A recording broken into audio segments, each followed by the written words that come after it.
Well, how about that? It's the LAS Lock-In Show. We're back. Season 2, episode number 6. We got a lot to talk about. Knockout stage has kicked off.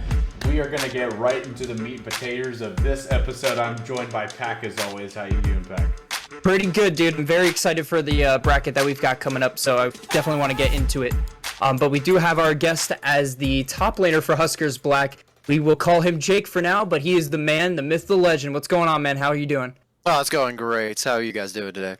Good. Fantastic. Well, this is our first member from the team Huskers Black, so we can't wait to get to know a little bit about our guest here and a little bit about what the team atmosphere is like for this team, as they are a new team coming from last season. They decided to stick around for this season. We love to see it. We love when teams stick around because it just continues to grow and grow the community that we know and love. So, without further ado, how about we go over how the group stage turned out, starting with Group A.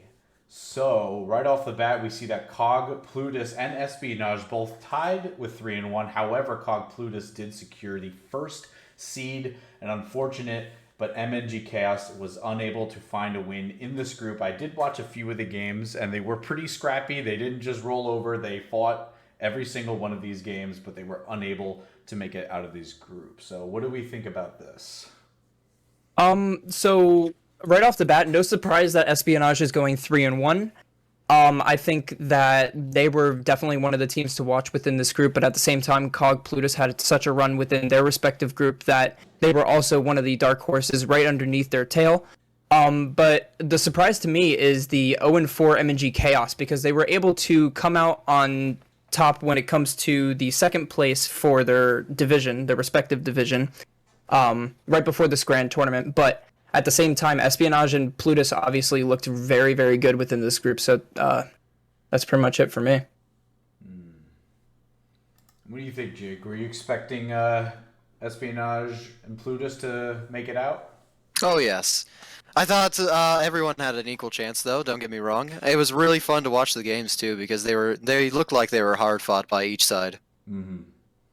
Yeah. So what was surprising with me, at least for me, so this is also from last grand tourney. Espionage was unable to make it out of their group, and this time around they were able to make it out.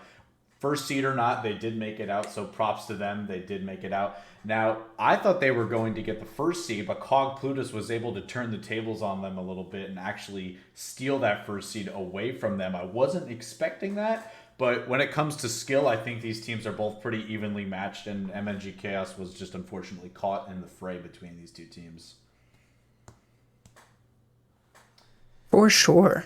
Yeah, so that's how Group A turned out. Now let's take a little bit of a look at Group B. Now the Power Rangers undefeated in the Grand Tournament so far. They make it out the first seed at 4-0. The Direwolves go 2-2, take the second seed, and they make it out as well. And another MNG team, unfortunately struggling in this Grand Tourney so far, Eclipse, winless in this group. It's unfortunate to see. I mean, there were two MNG teams in this group. We did expect Direwolves to make it out. I think a lot of people figured Power Rangers were going to make it out as well. And Eclipse was unfortunately not able to meet the power of these teams. Now, I wasn't really sure who was going to take the first seed in this group. At first, I thought Direwolves, but I mean, the Power Rangers, they're on another level. So what do we think about this group? Jumping right into it, I think this could come as a surprise and not a surprise at the same time. It just depends on how you look at it, but the undefeated record of Power Rangers I want to talk about, because you do have the Direwolves, who are now defending their championship title within their respective division, going into this having a 2-2 record, obviously taking the wins off Eclipse and getting the losses from Power Rangers. But I felt like they were the team to at least poke at the Power Rangers and give them that one loss. But here, where it comes to the no surprise, is that these guys were leading their respective division previously, right before Grand Tournament. So having the 4-0 record is definitely respective, but I thought the Direwolves were going to be able to poke out a win on these guys, but I guess it was just falling a little bit too short. And then MNG Eclipse, kind of not surprised at the same time. It was a really tough group for them. I do see them going 0-4 here, so. Yeah, so I do have a bit of lore when it comes to the Team Power Rangers. So I did some digging, and they only lost one single game in their entire run in the whole season. So if you look back in the season that we just finished, they only dropped a single game, finishing 9-1. And I did find out that they lost their one game to Cog Plutus, was the one team that could beat them. 9-1, and they didn't drop a game in playoffs. They didn't drop a game in Grand Tourney group stage. So like, can anybody stop this team? That is what I'm asking right now. I mean, I really don't know. I mean, Power Rangers was in Jake's team's division. Do you have any thoughts on that? I mean, I know they did square up with you guys a couple times. Yeah, it was really fun games, those ones, I would like to say. I don't really have too many thoughts on it. It was really just hard-fought games again. And we're looking forward to the next couple games we got against them. Yeah, I mean, like I said in past episodes, these guys are a new team, and I do like whenever that we talk about them on stream. There's always people in the chat that spam "Go Power Rangers," and I think that's hilarious. I do like that they have a lot of support and a lot of fans when it comes to being in this league. But yeah, they are dominating, and I don't really know. I mean, they're facing Kog'Maw. We'll get into predictions in a little bit, but they do play Kog'Maw in that first bracket match in the quarterfinals. So that is how Group B panned out. We bid farewell to Eclipse and Chaos. We hope to see you guys stick around, or whatever you guys do behind the scenes in the off season. But thanks for playing. GG's, and we'll catch you next time. Now, Group C, the Titans did take that first seed. Congrats to them, 3-1. Huskers Black, Jake's team, also making it out 2-2. And Apple Bottom Boys, unfortunately, not making it out. They got a win, but they also got 3 losses. GG's to them. I mean, based on what I've seen, I have seen a lot. I think a lot of these games were streamed, and this group seemed crazy. Like, really, really crazy. I mean, we could talk a little bit about it, but I mean, the Huskers Black Apple Bottom Boys match, I think, was probably the highlight of this group. With the insane comeback with the Vayne, just absolutely. I think what is it, Mojojo? I believe it was. Yep, that was Mojojo. Yeah, absolutely lethal on the Vayne. I watched that live. It was crazy. Let's dive right into Group C. So Pac, being that you were on the first seed team, what do you want to tell us about this? It's no like shade or anything like that, but I did expect Apple Bottom Boys to come as the second seed. I was surprised to see that they were 1-3, given their history within this league. They've always been able to come out of group stages within the grand tournament and be able to at least perform within 1 or 2 set matches in the grand tournament post group stage. So it was a little bit surprising to see that these guys fell short with a 1-3 record. I do want to give props to Huskers Black, though. They were very surprising when it comes to versing them. I think they were very fun, given that we played against each other. Very respective matches, Jake.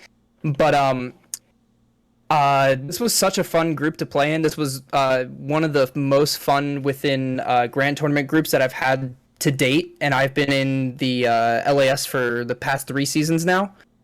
But I felt like we were very confident in order to get the 4-0. Sadly, we did fall short to the only win that Apple Bottom Boys has, but it was a fun group. I honestly think I do agree with your points as well, McLean. This was probably one of the more like sought out groups and like ones to watch, and it was very entertaining. I had a lot of fun. So I think I did label this. Did I label this group as the group of life? I think. Yes. I think I was going to say it was either life or death, but I think life. Yeah, and I think, I was pretty spot on with that. It was a really close group. Every game seemed to have mattered even more than the other ones because it was just so close. I forget how Stripes worded it, but he did say that this group had the potential to come down to, I think, everybody 2-2, and then we had to look at game time. I'm kind of glad that didn't happen because it would feel really sucky if you finish 2-2 along with 2 other teams, and then you get kicked out. Or not kicked out, you fall out of the tournament because your games weren't finished quick enough. So what ends up happening is when we don't have tiebreaker matches yet in this league, what we do have is we have to look at the game time.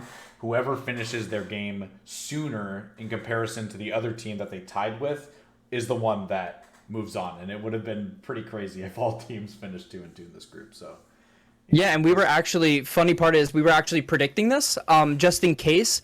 We had a little bit of a data sheet when it came to game times and everything like that, and when it came to the 2-2 record, if it were to be panned out that way and with the game times, we would have still came out as first seed, and I believe Huskers Black still would have been second seed as well, which is surprising too, given that they had pretty lengthy games, but it was just a couple minutes short of what Apple Bottom Boys had. So if it was 2-2, it still would have been the same order, but I was glad to at least have gone 2-0 for the second week. That's what secured us the ultimate first seed. Now, what I want to ask Jake here is, I'm very curious if you can tell me about the comms in your team. Like, is there a shot caller, and who's the one that just pops off in the comms when it comes to your games? Ooh, boy. Our comms, most of the time at least, are like dead silent unless something's going to be happening on the map. So, like, normal teams, they're like that, but like, oh my gosh, when it comes to early game, we're just cracking jokes. Well, I am at least, because that's all I have to do as a top laner. You just have to poke fun almost all the time for the first 10 minutes of the game, because you're just sitting there. Yeah. Everyone else is making the plays. You're just up there, just like, okay, I'll do my thing. And you know what they did? Riot decided to freaking nerf our summoner spell teleport, so making it even more of an island when it comes to not being able to do anything for pre-14 minutes. I mean, you can't TP bot and get an easy double kill anymore, which kind of sucks, because, that's something I liked about it, at least. Yeah, Riot has their favorite role, the ADC role. Obviously, they have to hurt us top laners just over and over again, because they don't want their poor ADCs to just keep getting hurt. I'm just joking, by the way. Dude, I have to go.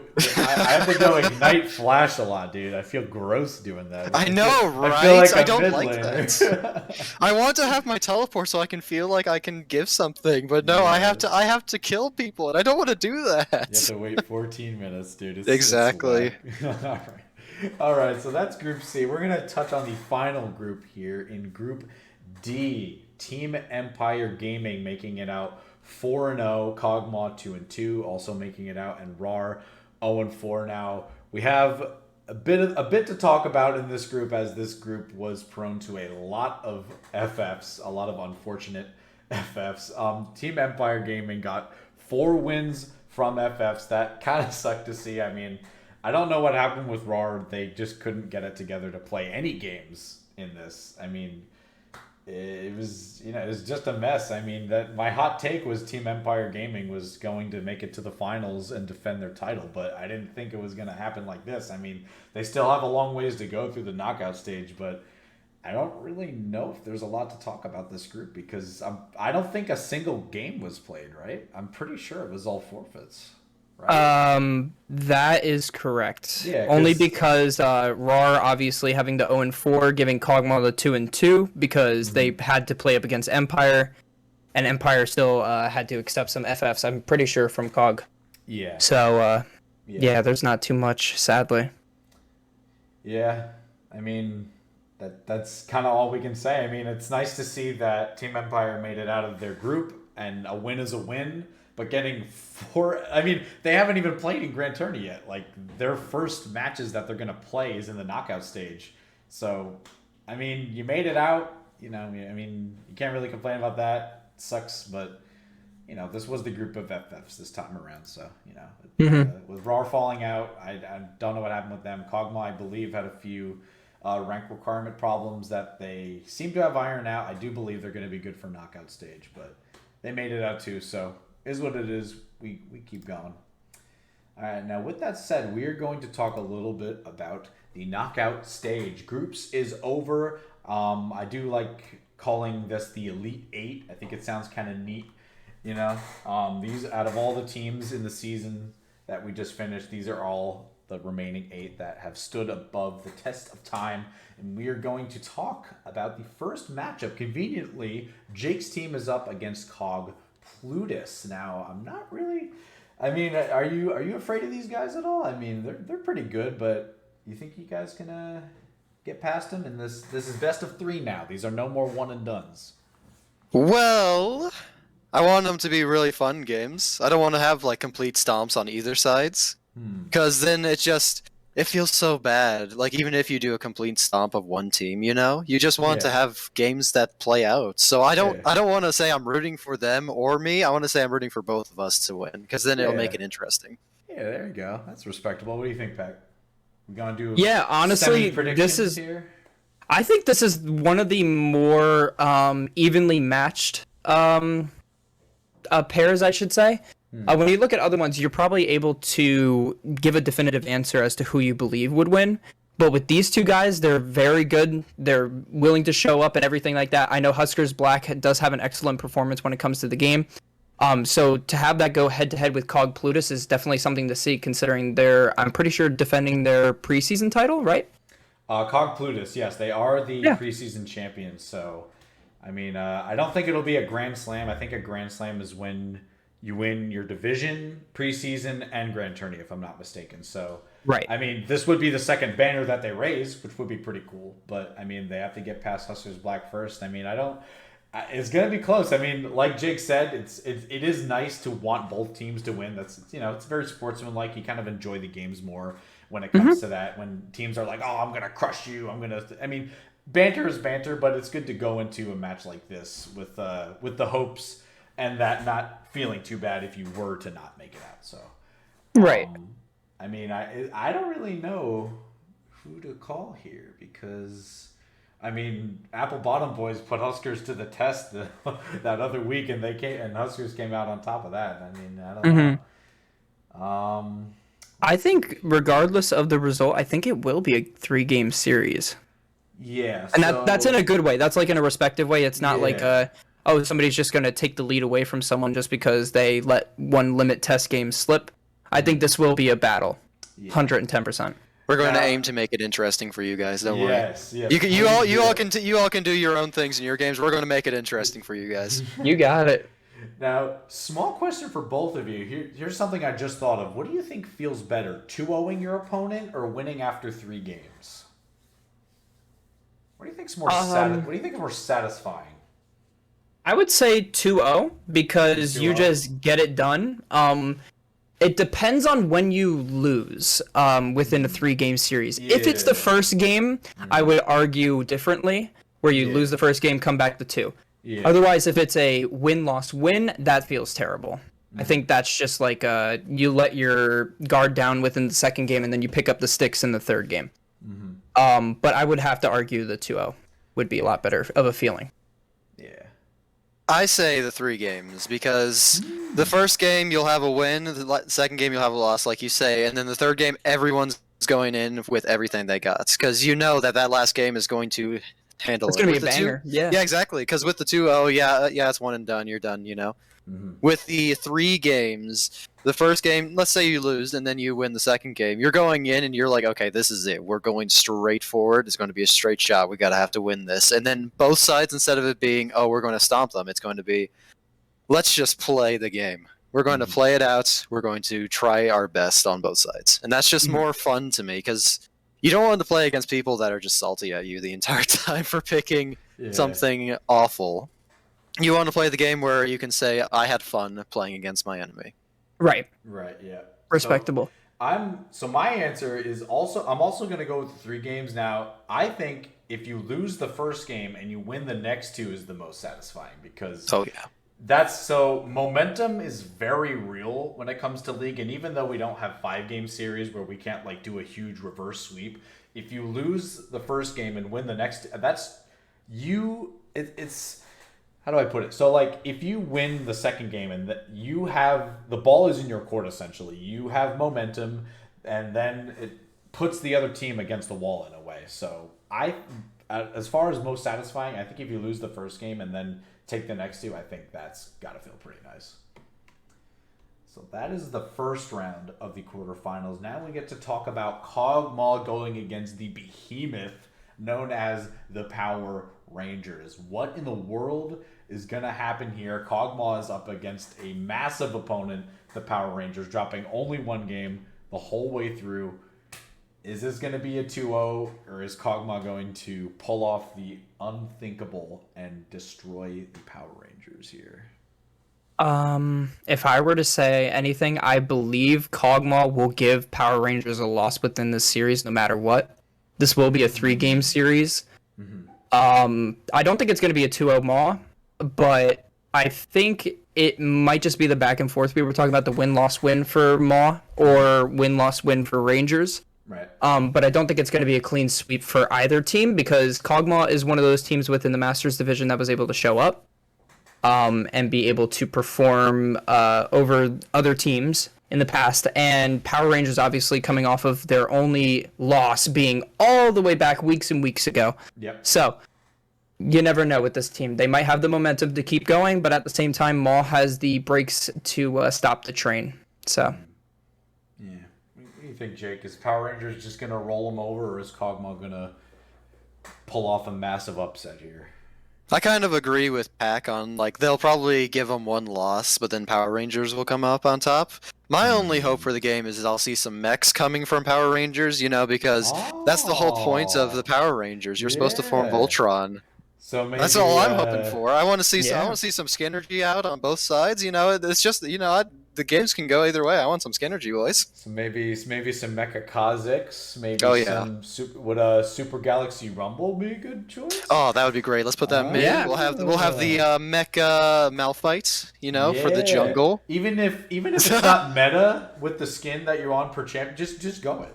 That's what I'm expecting. Okay, I want it. If anyone of Power Rangers is watching this, your key to victory in this series is to all go mecha skin, so that You need can to form Voltron. We need to see it. Voltron. I mean, there's 5 of you, and it takes 5 Power Rangers to form. Exactly. Voltron. Oh, I'm just saying. It's fate. It's fate by this point. You heard it here first. Mecha skins equals wins for the Power Rangers here. So, Exactly. For prediction for me, I do give a very massive edge to the Power Rangers. I mean, they've shown that they're not afraid of any team. They'll beat you no matter what they go. They're just really, really good team.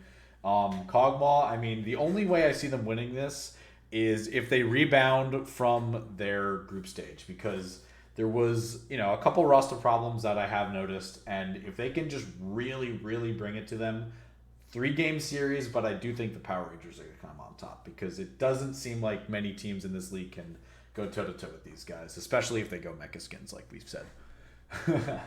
All right, we're going to go down to the lower part of the bracket. Group C, Seed 1, the Verge Titans against Espionage, the second seed from Group A. Now, Pac, my man, how are you feeling against Espionage? So there's 2 possible things that can happen.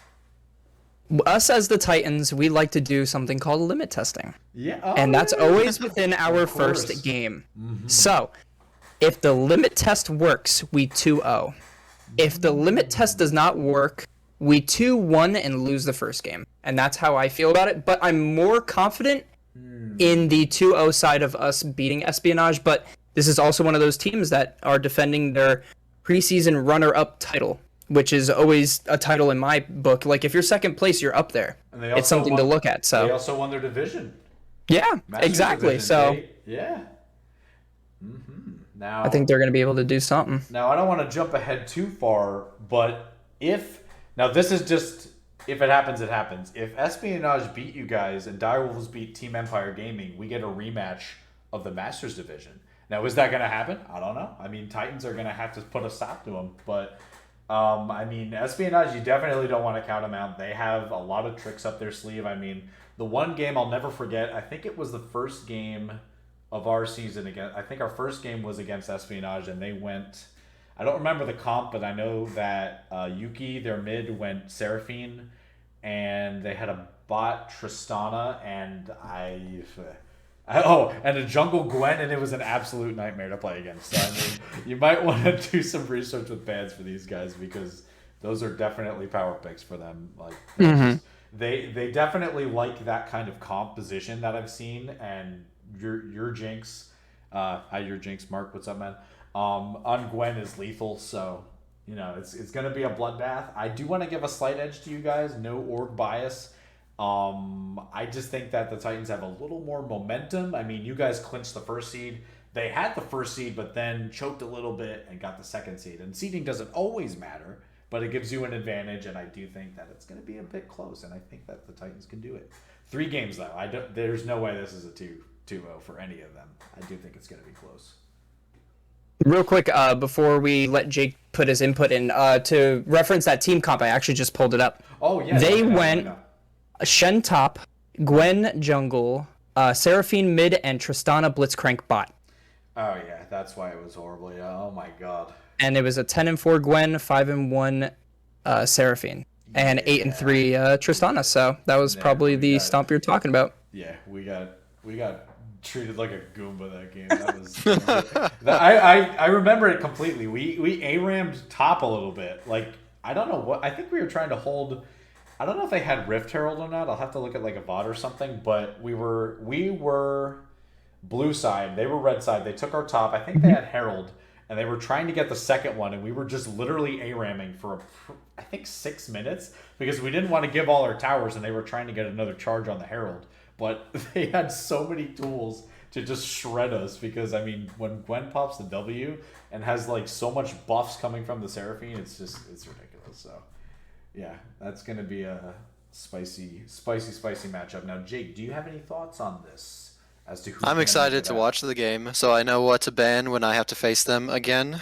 Not their side, but the Titans. I have to face them again, most likely. So, I'm not being cocky. I swear. No, we're not doing that here. You're right. You might I'm expecting to meet you up there, so I need to just watch them so I know what to do. I've already gotten perfect physicals on all of you guys. I know exactly how you all play now. I mean, the only way you guys can meet is in the finals. Is that then we're aiming for it now. We got a rematch because we've lost to them every single time I think that we've played. We got to come back. We're going to stick it to you for like 1 game, and then we'll be fine. We'll be fine for the rest of them. Oh god. I mean, I wouldn't be mad to see that. I mean, forget my take. That sounds like a good finals to me. All right. I mean, I am expecting a good 3 game. Yes. Because, I'm also excited to see the limit testing game, like you were saying. Oh, that's going to be fun. Yeah, we've got some plans. The Verge exciting. Testers. You should just call yourselves the Verge Limit Testers. Yeah, no, get rid of the Titans. We're called the Limit Testers now. I actually love that. Wait, I'll make the change right now. I actually kind of like that. Like, even if you're not a part of an org, just called the Limit Testers. That's like the perfect Clash name. Yeah, somebody's got to steal that name for next season. Yeah, it's up on the table right now. If you take it, I'm gonna have to get some royalties from that. All right. Yeah, exactly. Give me a handshake or something. We'll give you some free FFs if we get to go into you. It just has to work that way. We have to get you to finals. Like, that's literally how it works. Exactly. Speaking of FFs, Team Empire Gaming going up against Direwolves in this bracket. Now, here's what I want to dig in here. So Direwolves have played games. Team Empire has not played games. I mean, they're here, but they haven't played in this tournament yet. Like, physically played. Now, is that going to be a bit of a...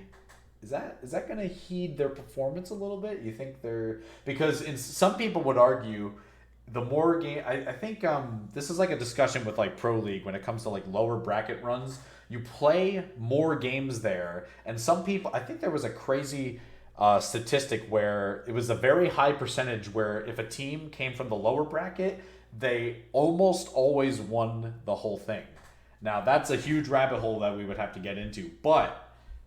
Direwolves played 4 games and Team Empire didn't, and they're going to go head-to-head. Now, who has the edge here? Because I don't really know. I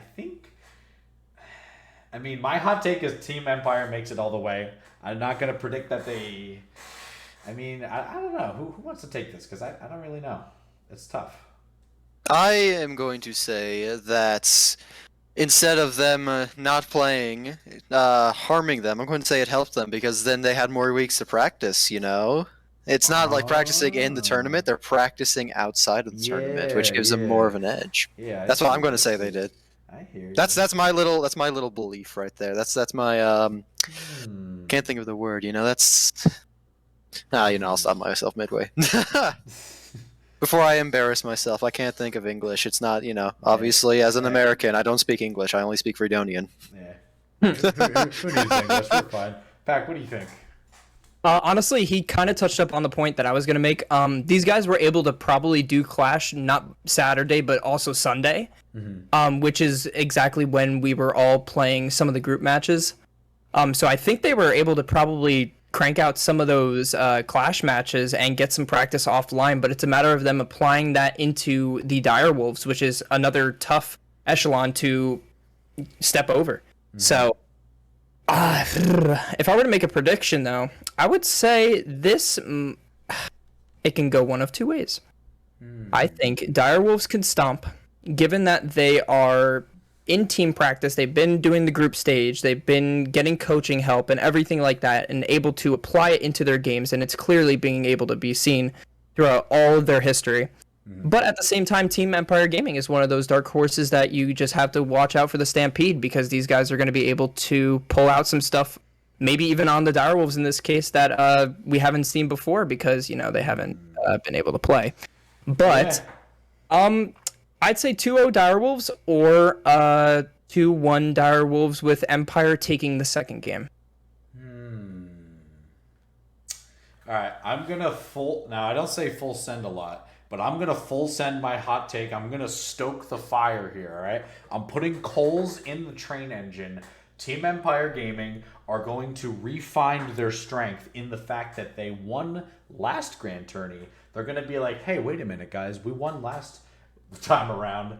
We can beat the Direwolves, and I think that they're going to 2-1 them. Not 2-0. 2-0 is like on the spice level. That's like off the charts. I'm going to keep it nice and mild and just say that they're going to 2-1 them. Now, Direwolves, prove me wrong. Completely stop my hot take. Go for it. I mean, you guys are a formidable team, but you can't count out Team Empire Gaming because they are Grand Tourney banner holders. So it's gonna be a tough one. All right, now that is the knockout stage. Obviously, these do kick off again coming up this Sunday on the 22nd. Now, there's no more breaks in the schedule. So first and foremost, quarterfinals do take off this Sunday, the 22nd. Semifinals on the 29th. And the grand finals will conclude our season June 5th. And these are all best of threes. If you lose the first game, you can still rebound. But I mean, this is going to be a good knockout stage. I am very excited. Now, we're winding down the show a little bit. Now, I just want to lob a couple questions at our guest here. Now, are you a fan of any pro league team? Do you watch LCS, LEC, or LCK at all? Are you a watcher of that? I've watched a couple things, but that was a couple years ago. I haven't really been into the new stuff. Yeah, okay. So, like, do you know when the LCS, what's the word? What's the word? It's like partnership. What was it called again? A franchise. That's it. Franchise. Oh my god, my mic was muted. I was saying franchise the whole time. Yeah. So you watch mostly like the older stuff back in like a couple years before they did franchising, because when franchising happened, a whole lot changed. They got rid of like relegation. They got like when franchising came around, a lot of teams can like purchase spots from other teams. So you are you like an OG watcher? You kind of watch like the classics. I think I've watched like before, like the season before they did that, and then the next after they did that. So it was really confusing to me to see that sort of change come through. You know? Okay. Yeah. I mean, when it comes to viewership, this is a little off tangent, but when it comes to viewership, the viewership in the LCS NA, obviously our league, it hasn't been good. It's been very low in the past couple years. I mean, I remember I started watching since the LCS became a thing, when it was just NA LCS and then there was EU LCS. I think the finals, they easily hit like 200K, 300K, especially if it was like TSM C9 or TSM CLG, back when CLG was a good team. And now I think like they just hardly get 100K even in the finals. Like the viewership just isn't there anymore. So I mean, you're like, you saying that you don't watch lately is kind of telling, because that's kind of the trend with a lot of people. Some of them just can't get involved or, you know, like immerse themselves in this time around. You know, it's weird. It's just maybe not as good as it used to be, you know? Maybe, or it's probably because we want our NA to start getting better. Not trying to be rude or anything, just get good. Yeah, Trying to be real. Yeah, for real. There's a reason Na means salt on the periodic table. Yeah. All right, so I got two more questions for you, my friend. Now, the second one is about the LAS League. So you guys did join last season in season 3? 3. So would you say you're enjoying the season more this time around, or was last time around you enjoyed it more? Like, are you guys are you enjoying the community at all? Like, do you guys like playing in the LAS? Yeah, so far. This time around, though, I say I'm enjoying it a lot more. Don't get me wrong, I enjoyed it last time, but I'm actually meeting everyone easier this time around. So it feels a lot. It feels a lot more like I'm playing against people and not against bots across the seas. Yeah, right. That's what we strive for in this league. It's all community run. There's a reason the motto is by the players for the players. This is all by players. We don't have like even everyone in like the production and the staff. These are all players. We all just come together and play some competitive league. That's literally what it's all about. So it's actually good to hear from you that you guys are enjoying this season more than last. And I hope you guys come in all the following seasons as well, because we're planning on it. Oh yeah, don't get us wrong. We're aiming for it. Keep coming back, because I mean I'm hearing some good things about next season. Season 5 is going to be awesome. Now, the final question I have is about League. So, when did you start playing League? 2012, I believe. So that's season 3, right, Steve? I think that's either 2 or 3. 2 peaking 3. Okay, because that's exactly when I started as well, and the game was so different back then. I mean, yeah, I can. I miss second rework Rise. Second rework, yeah. I miss. Let me pull up the list of. I miss old Aatrox. I miss so many things. Old Aatrox, wow, dude, it was those were the good years. I liked him too. I mean, it was with like the swan dive into a diagonal, and like you had the swan dive with the giant V, and then you had the ults that had 100% AP scaling, so you could go AP Aatrox in the top lane and one-shot people. It was the best time of League. I finally found someone who likes that as much as me, because I enjoyed that a lot. I mean, his old ultimate was called Massacre.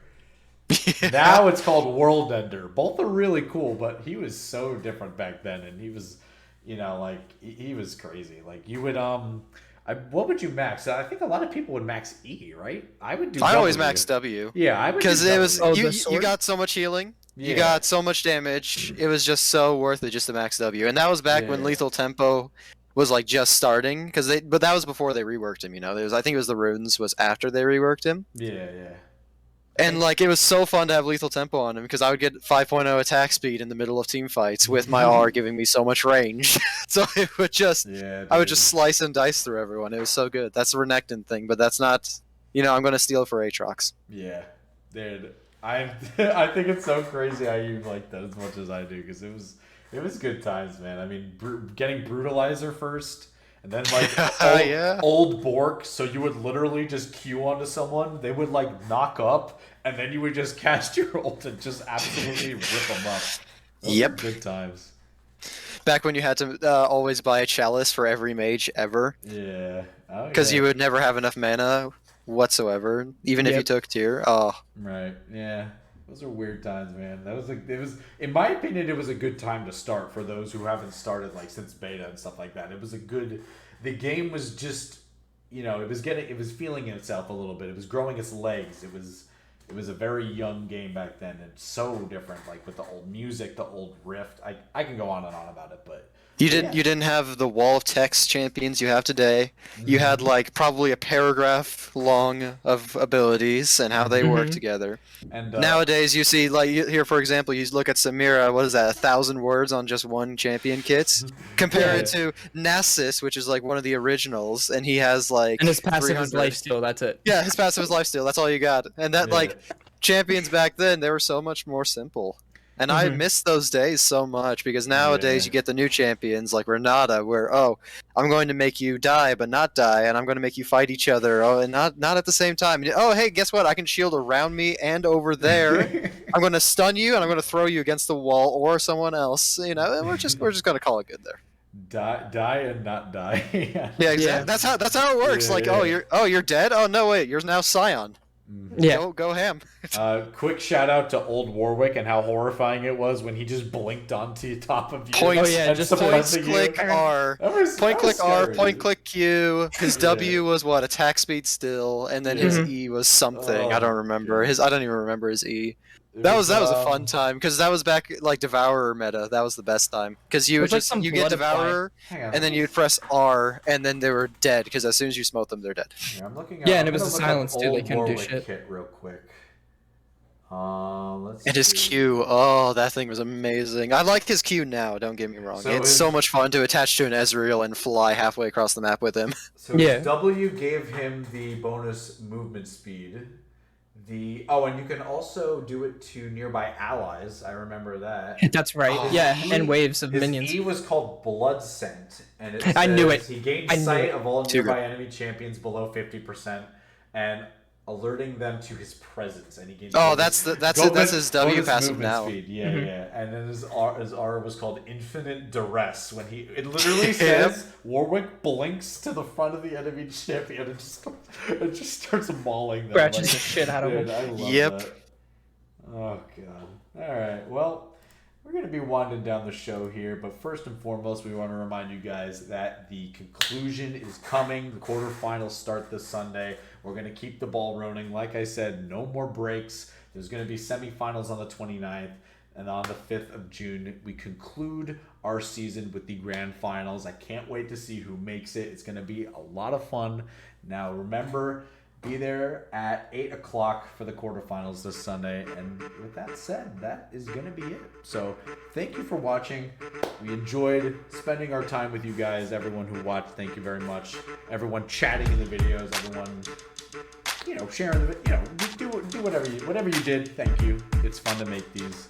And we'll catch you guys this Sunday for the continuation of the knockout stage. Now get out of here and go practice some League.